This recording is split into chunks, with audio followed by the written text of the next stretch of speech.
হলো আরেকটা কথা আপনাদেরকে জানাই, আপনারা জানেন আমরা গত মাসের 4 তারিখ থেকে পর্যায়ক্রমে আমরা এই ভ্যাকসিনেশনটা শুরু করেছিলাম।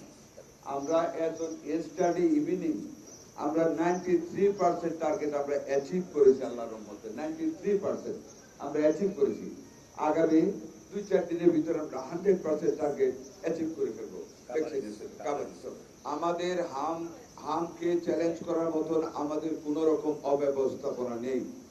আপনারা জানেন এরই মধ্যে আমরা সম্ভাবনা থেকে যদি হামের রোগী আরো বেড়ে যায়, কারণ একটা কথা আপনাদেরকে বলি, আরো কয়েকবার বলেছি, আমরা যে ভ্যাকসিনটা দিচ্ছি, আজকে যে ভ্যাকসিনটা দেওয়া হচ্ছে, it will create the antibody by next 3 weeks. 3 সপ্তাহ সময় লাগে, 3 থেকে 4 সপ্তাহ অ্যান্টিবডি ক্রিয়েট হতে। কাজে হাম টিকাটা আজকে দিলে আজকে কিন্তু রুদ্ধ হবে না। আপনারা জানেন আমাদের সামনে ডেঙ্গুর একটা প্রভাব আছে, আগাম একটা ইঙ্গিত পাচ্ছি।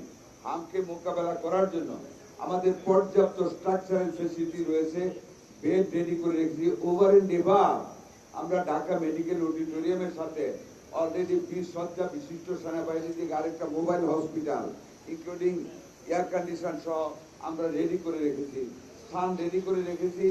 এরপরেও যদি কোনো প্রয়োজন পড়ে আমরা ওভার দ্য নাইট আরো যে কোনো রকম মোবাইল হসপিটাল আমরা প্রস্তুত করতে পারবো। All equipment, bed and other auxiliaries item আমাদের কাছে প্রস্তুত রয়েছে, আমাদের ভিজুয়াল রয়েছে, আমাদের ডাক্তার নার্সকে আমরা প্রস্তুত রেখেছি। যে কোনো সময় যে কোনো জায়গায় ইনশাআল্লাহ আমরা দিতে পারবো।